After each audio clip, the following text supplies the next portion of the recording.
If you think you know the story of Snow White and Rose Red, the gentle sisters who once befriended a bear and freed a cursed prince, but what if I told you this beloved fairy tale was not merely a sweet moral tale about kindness and courage? What if its roots reached back into ancient times, buried in forgotten myths and mysterious symbols carved on stones older than history itself? Hidden beneath the surface of this children's tale lies a secret far darker and far older than most imagine. Beneath its polished surface of innocence, there exists an archaeological truth stretching back thousands of years, connecting European folklore to ancient cults of transformation, fertility, and death. Snow White and Rose Red may not simply be two kind sisters, but guardians of a sacred duality, keepers of mysteries that echo the eternal cycles of life. What begins as a fireside fairy tale may in fact be the whispered remnant of a myth that once shaped entire civilizations. Once upon a time, in a small cottage at the edge of a deep forest, lived a widow and her two daughters. The elder was named Snow White, for her complexion was fair and pure as the first frost of winter. The younger was called Rose Red, for her cheeks glowed warm as blooming roses in the heart of summer. The sisters were not only beautiful but also kind, gentle, and beloved by all. Snow White loved to stay near the hearth, reading and embroidering, while Rose Red roamed freely in the meadows, gathering flowers and speaking to animals. Their natures reflected the balance of quiet winter and vibrant summer. One cold evening, as snow fell heavily outside, a great bear came knocking at their door. Though the mother and daughters were frightened at first, the bear spoke kindly, begging for warmth. The sisters welcomed him, and soon the bear became their nightly guest, sleeping by the fire and keeping them company. In spring, the bear left, but warned them not to open the door to strangers while he was gone. Later, the sisters encountered a wicked dwarf, caught in various traps of his own greed, his beard tangled in a tree, in a fishing line, and even nearly devoured by wild beasts. Each time Snow White and Rose Red rescued him, though he rewarded them with scorn instead of thanks. One day, the sisters saw the dwarf attacked by the same bear who had once been their guest. The bear struck down the dwarf, who screamed before vanishing forever. At that moment, the bear shed his fur and revealed himself as a handsome prince, freed at last from a curse the wicked dwarf had laid upon him. The prince and Snow White soon wed, while Rose Red married his brother. Together they lived in peace and joy, their kindness rewarded and their lives fulfilled.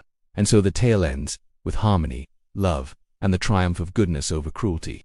Yet, the tale of Snow White and Rose Red was not always told in this form. It did not simply appear as the innocent children's story we know today. The earliest written version emerged in the 19th century, collected by Jacob and Wilhelm Grimm, who sought to preserve German oral traditions. In their Kinder und Hausmärchen of 1827, the sisters were depicted as symbols of virtue, embodying obedience, industriousness, and modesty. The bear was described as both threatening and protective, a paradox reflecting the dual nature of the wild. But scholars trace echoes of this story back far earlier. In medieval times, tales of maidens befriending beasts often served as allegories for Christian faith tested by trials. The bear was interpreted as Christ himself, hidden beneath the fur of suffering, while the dwarf embodied sinful greed, punished by divine judgment. Other regions adapted the story differently. In Scandinavian folklore, the sisters sometimes became three maidens, linked to the Norns, the weavers of fate. The bear was not a prince but a sacred animal spirit who guided them through trials of transformation. In Slavic traditions, the dwarf was not merely greedy but a shadow being who symbolized chaos, trickery, and the corruption of nature's balance. By the 18th century, Enlightenment writers reframed the tale to emphasize moral lessons. Industrious daughters rewarded, idle or wicked figures punished. Later, in the Romantic era, the Grimm brothers emphasized innocence and the harmony between humanity and nature, transforming what may have once been a ritual myth into a sweet fireside story for families. Across time, the story shifted with the needs of its audience at once moral parable, mystical vision, and children's entertainment. Each age reshaped the tale's essence, sanding away older, darker layers while leaving behind faint echoes of something more ancient, more sacred, and more mysterious. When examined closely, the details of Snow White and Rose Red reflect patterns found in ancient mythology. The sisters are not merely to children but living archetypes, echoing primal forces recognized across cultures. Snow White embodies winter, purity, and death. She stays indoors near the hearth, representing the dormant earth, the silent stillness before rebirth. Rose Red, on the other hand, reflects summer, passion, and life. She roams outside, gathering flowers, echoing fertility and the blossoming of the world. Together, they are the eternal duality of nature, death and rebirth, sleep and awakening, frost and flame. This duality recalls the Greek myth of Persephone, divided between the underworld and the surface world, embodying cycles of decay and renewal. It also resonates with Norse tradition, where Freya was associated with love, flowers, and life, while Skadi, goddess of winter, brought cold and death. The bear, too, is no ordinary creature. In many prehistoric and early cultures, The bear was revered as a sacred animal, a guardian of thresholds, and a symbol of transformation. Ancient shamans of Siberia and the Ainu people of Japan revered the bear as a spirit that could cross the worlds of men and gods. In Celtic myth, Archaeology, the bear goddess, symbolized strength, rebirth, and protection. The bear in this tale, who transforms into a prince, embodies the archetype of death and resurrection, the divine hidden beneath a bestial form.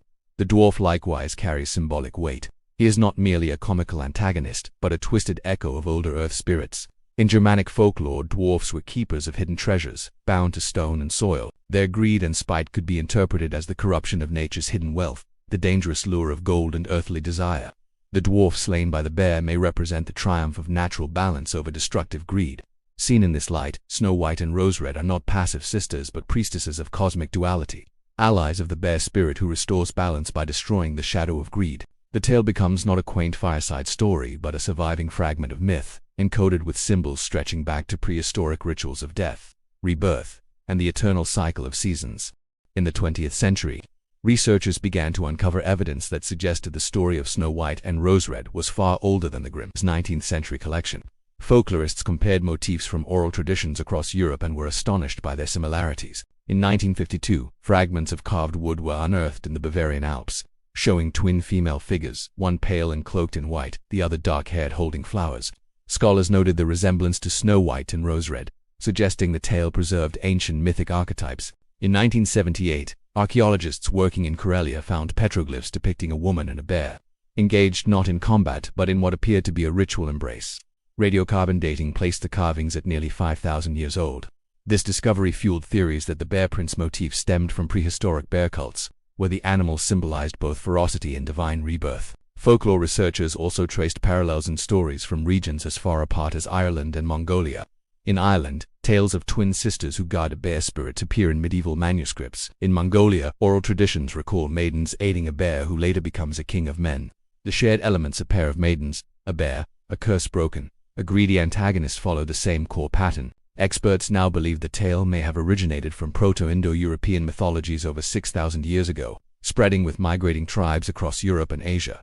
The archetypal sisters may represent solar and lunar dualities, the bear the sacred guardian of thresholds, and the dwarf the personification of destructive greed. Thus, Snow White and Rose Red is not a simple fairy tale born in 19th century Germany but a surviving shard of an ancient worldview carried orally across generations, reshaped by cultures, but rooted in a shared human memory of myth, ritual, and nature's eternal cycles. When we begin to decode the symbols embedded in this tale, a striking depth emerges. What appears to be a simple children's story becomes an encoded map of cosmic truths.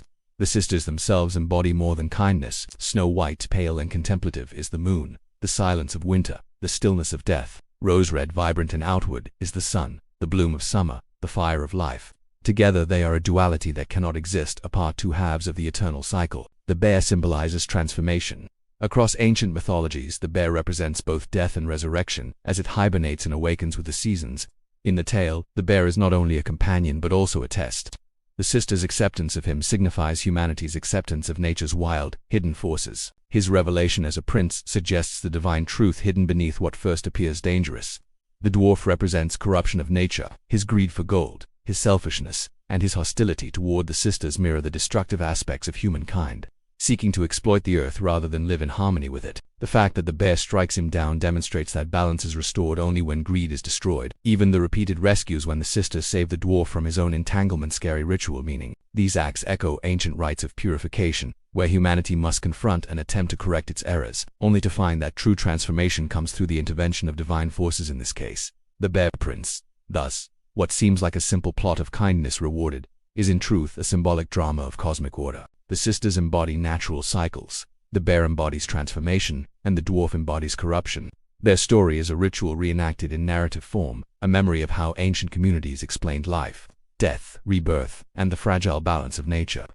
The story of Snow White and Rose Red, which many remember as a gentle fireside fairy tale, is far more than a lesson for children. It is a relic of myth, a preserved echo of prehistoric rituals, and a symbolic drama that reveals the deep structures of human belief. What the Grimm brothers presented as a moral story of kindness may in fact be one of the last surviving fragments of an ancient worldview where women symbolized cosmic duality, the bear embodied divine transformation, and the dwarf represented the shadow of human greed. Seen through this lens, the tale is not only about two sisters and their kindness but about the eternal balance of life and death, nature and corruption, sacrifice and rebirth. It is archaeology wrapped in story, mythology preserved through song and fireside whisper, and spirituality carried forward beneath the guise of entertainment. The story's survival across centuries, languages, and cultures suggests it was never truly forgotten. It lay hidden, like the prince beneath the bear's fur, waiting to be uncovered by those who look deeper. So the next time you hear the tale of Snow White and Rose Red, remember, you are not only hearing a story of kindness rewarded, but also glimpsing a window into the distant past, where myth and ritual shape the very rhythm of life. And if that realization sends a chill down your spine, then prepare yourself, for the world of fairy tales still holds countless secrets, each waiting to reveal the forgotten truths of humanity's most ancient past.